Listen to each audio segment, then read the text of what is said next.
No vídeo de hoje estudaremos um assunto importantíssimo dentro da escatologia bíblica. Veremos como as três principais correntes interpretativas buscam apresentar o desfecho dos eventos proféticos. Talvez você nunca tenha ouvido falar sobre pré-milenismo, pós-milenismo e amilenismo, mas neste vídeo eu trarei uma síntese sobre essas três principais correntes escatológicas. Elas acabam compondo um acervo dentro da escatologia que acabou sendo, ao longo do tempo, negligenciada, deixada de lado por alguns estudiosos e pesquisadores das profecias bíblicas. Mas elas têm a sua importância, pois nos auxiliarão a compreendermos a cronologia de alguns eventos proféticos.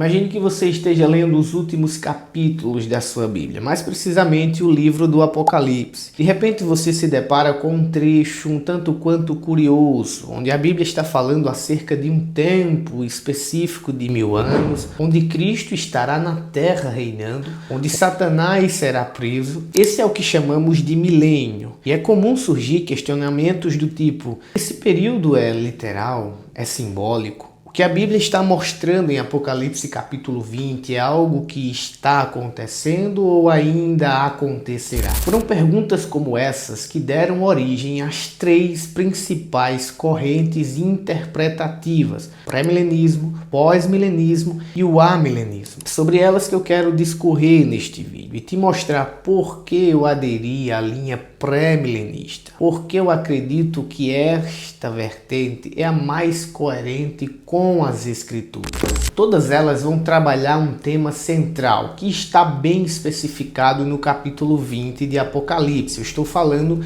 do período milenial. Desde o início, a Bíblia sempre apontou para um período glorioso, onde a figura de um Messias iria reinar sobre toda a terra. E essa expectativa profética iniciou-se ainda no Gênesis, no capítulo 3, versículo 15.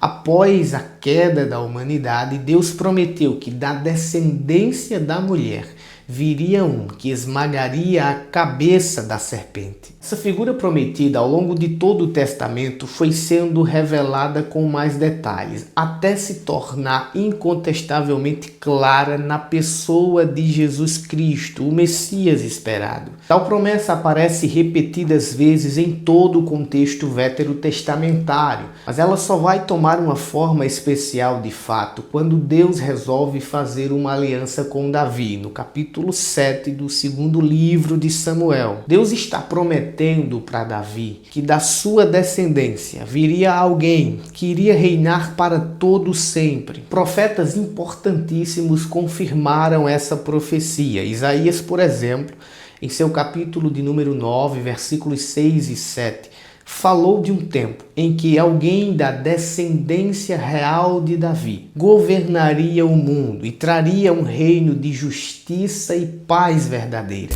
Essa profecia se cumpriu, mas apenas em parte quando Cristo veio ao mundo. Porém, o seu reino não foi plenamente manifestado quando da sua primeira vinda. De fato, ele veio como Salvador, mas prometeu um dia retornar como rei. E é aqui que entra o milênio, aquele período de 1000 anos que nós estudamos em Apocalipse capítulo 20. É neste período que Jesus Cristo retornará à terra. Como herdeiro legítimo do trono davídico, ele reinará de forma física a partir de Jerusalém sobre todas as nações. Ou seja, a promessa que Deus fez a Davi de um trono eterno terá o seu cumprimento total durante o período do milênio. Antes de avançarmos com os conteúdos, eu gostaria de indicar alguns materiais que podem te auxiliar nos seus estudos acerca de temas específicos da escatologia. E para esta oportunidade, já que estamos falando de um tema tão importante que é o milênio,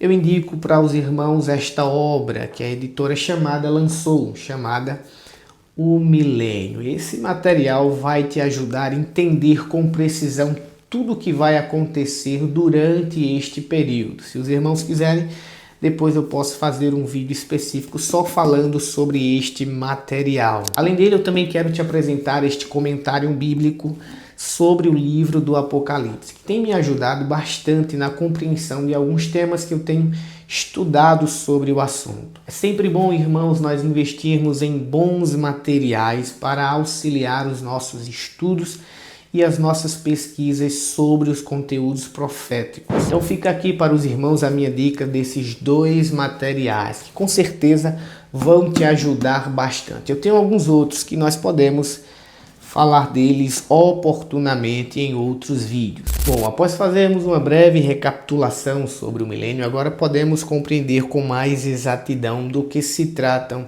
essas 3 correntes interpretativas, pois elas estão classificadas justamente com base em como cada uma delas interpretam o período do milênio. A primeira delas é o pré-milenismo. Esta corrente acredita que os 1000 anos que são mencionados em Apocalipse capítulo 20 são anos literais, ou seja, o que a Bíblia está mostrando é que de fato serão 1000 anos reais, ao contrário do que outras correntes escatológicas interpretam ao afirmar que esses anos, na verdade, se trata de um período espiritual, de um período simbólico. Além de acreditar na literalidade dos anos, o pré-milenismo ainda afirma categoricamente que Cristo reinará de forma visível, de forma física sobre a Terra. O pré-milenismo ele se subdivide em 2 vertentes, o pré-milenismo histórico e o que chamamos de pré-milenismo dispensacionalista. Ambos defendem o mesmo posicionamento em relação à literalidade dos anos, porém eles apresentam algumas diferenças entre si e vão fazer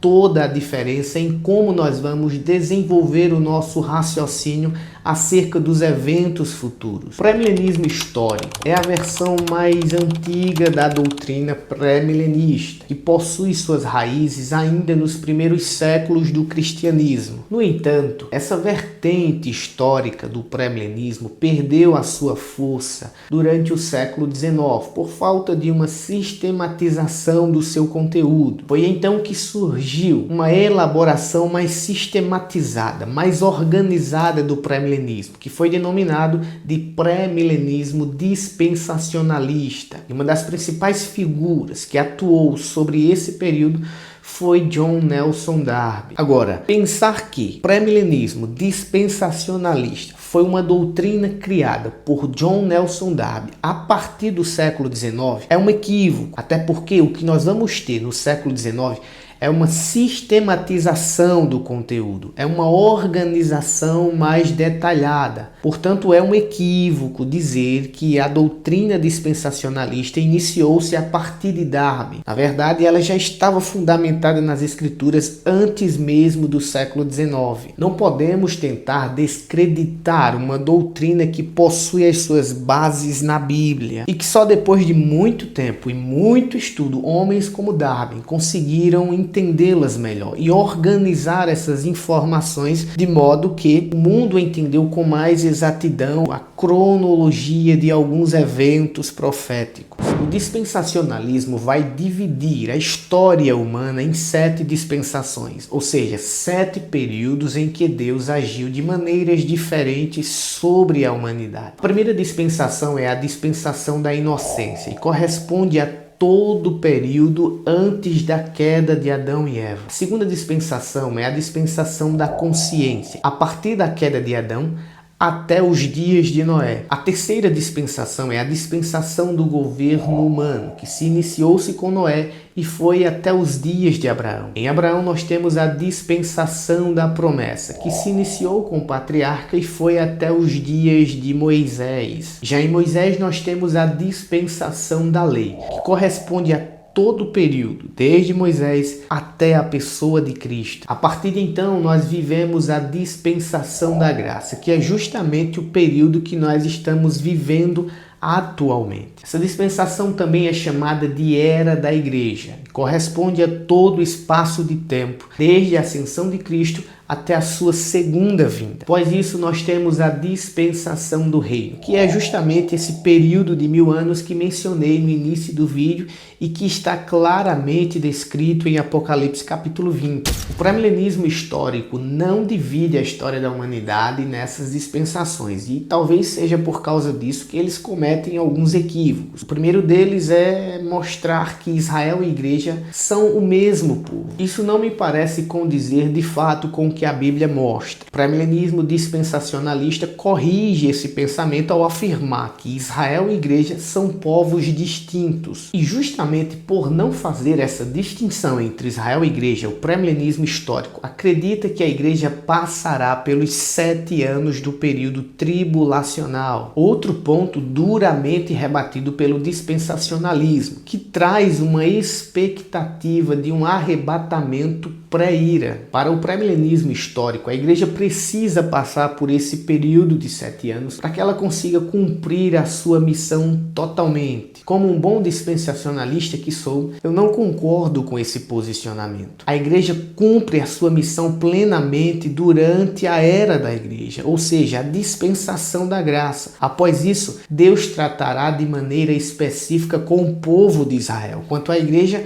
ela estará reinando com Cristo. Além do pré-milenismo, nós temos o que a literatura chama de pós-milenismo. Essa corrente interpretativa acredita que Cristo voltará após o milênio, ao contrário do pré-milenismo, que mostra que Cristo volta antes desse período. Mas essa não é a única diferença gritante entre o pós e o pré. Para o pós, esse período de 1000 anos não são literais. Na verdade, o que a Bíblia está mostrando é um período simbólico, não necessariamente de 1000 anos, mas de fato um tempo extenso, prolongado. Isso não me parece respeitar os aspectos literais que é abordado no texto de Apocalipse. Além disso, o pós-milenismo, ele apresenta uma proposta um pouco confusa em relação ao tempo do fim. Isso porque o pós-milenismo acredita que a fé irá predominar no mundo. Em outras palavras, o que eles acreditam basicamente é que, à medida com que a igreja vai anunciando o evangelho, cumprindo a sua missão de propagar as boas novas, o mundo vai sendo cristianizado pela sua mensagem, de tal forma que chegará um tempo que todas as estruturas sociais, políticas, culturais do mundo estarão doutrinadas pelo cristianismo. Dessa forma, o mundo irá mudar de maneira gradativamente para melhor, graças à atuação do Espírito Santo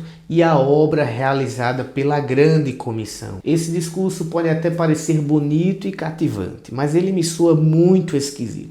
Principalmente quando eu olho para as Escrituras, mais precisamente as profecias que estão tratando acerca do tempo do fim. O que a Bíblia realmente mostra é que à medida com que nos aproximamos do tempo do fim, o mundo irá piorar cada vez mais. Será uma mudança gradativa para pior. Haverá apostasia, perseguição religiosa, uma crescente impiedade e, por fim, o período tribulacional. E é justamente por isso que o retorno de Cristo se mostra necessário, pois ele vai interromper essa decadência moral que o mundo caminha para estabelecer o seu reino de justiça na terra. O pós-milenismo pensa o contrário. Eles acreditam que o mundo vai mudar para melhor, porque na visão pós-milenista, a igreja não pode fracassar quanto à sua missão, pois para eles, dizer que o mundo irá piorar significa assumir que a igreja fracassou quanto à sua missão. Bom, não é bem isso que a Bíblia mostra. O fato do mundo inteiro não aceitar Jesus não significa dizer que a igreja fracassou em sua missão. De fato, a nossa missão como igreja é pregar o evangelho. Agora, se o mundo vai aceitar ou não a mensagem que a igreja transmitiu,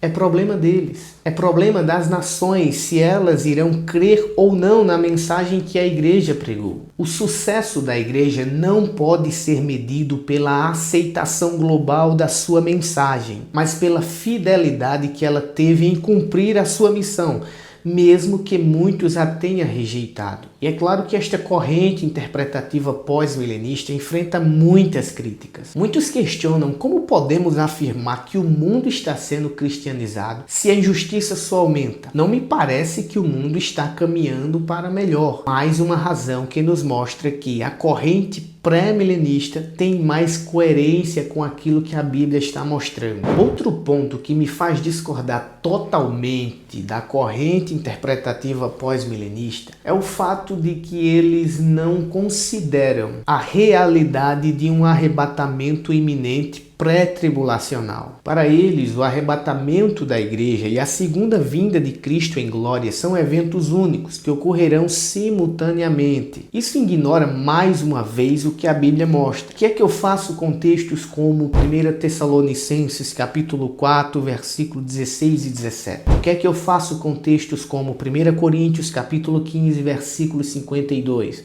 Onde a Bíblia está falando claramente de um arrebatamento iminente. O que é que eu faço com textos como o capítulo 14 do Evangelho de João, onde o próprio Cristo está prometendo retornar para buscar os seus? E o que fazer com textos como Apocalipse capítulo 3, versículo 10, onde a Bíblia está mostrando claramente que a igreja será retirada da terra antes do período tribulacional. Além do pós-milenismo, nós também temos a terceira corrente interpretativa, denominada amilenismo. Ela tem algumas semelhanças com o pós-milenismo, pois também não acredita na literalidade dos anos. Para eles, o período de 1000 anos mencionado em Apocalipse capítulo 20 se trata de um período simbólico e espiritual. Além disso, o texto de Apocalipse está usando uma linguagem figurada. Por exemplo, a prisão de Satanás nesse texto, para o pensamento amilenista, é vista como a restrição de sua atuação total. Ou seja, o diabo até pode agir,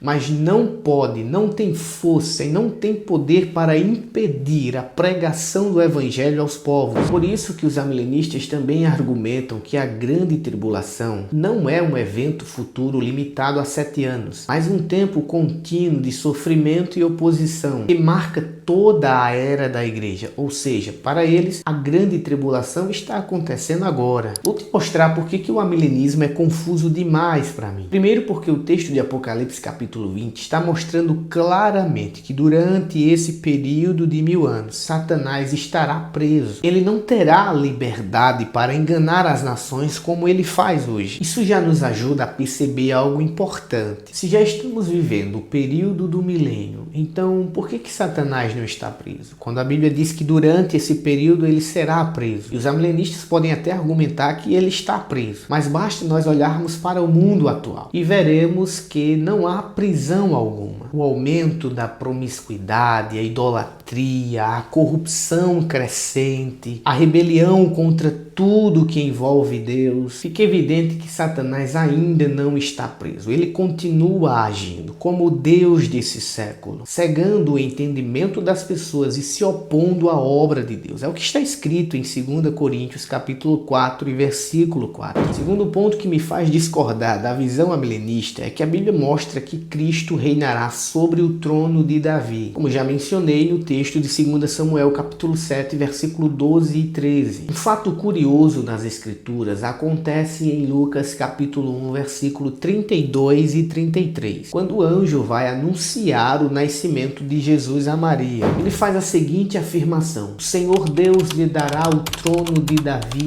seu pai, e ele reinará para sempre. Ora, Jesus nunca reinou literalmente em Jerusalém. Pelo contrário, um homem que durante o seu ministério foi rejeitado, desprezado e até mesmo crucificado. Não me parece que essa profecia se cumpriu, pois na verdade Cristo nunca reinou, ele nunca esteve na posição de rei em Jerusalém. Isso está indicando que esta promessa ainda terá o seu cumprimento, e este cumprimento está reservado para o período do milênio. Esse foi o vídeo de hoje, espero que você tenha gostado e que esse conteúdo de alguma forma tenha abençoado a tua vida e te auxiliado nos estudos e em tuas pesquisas sobre a escatologia bíblica. Deixe aqui o seu like, também o seu comentário acerca do assunto que nós tivemos a oportunidade de estudar neste vídeo e também de possíveis temas, outros assuntos que os irmãos tenham interesse de ver aqui em nosso canal. Lembrando que esse canal está voltado para o estudo das profecias, ou seja, tudo aquilo que envolve a escatologia bíblica. Então sinta-se livre para opinar, para dar a sua sugestão de vídeo. Fique ligado nos próximos conteúdos, onde estaremos trazendo mais assuntos relacionados a temas específicos sobre os conteúdos proféticos. Até o próximo vídeo e que Deus te abençoe.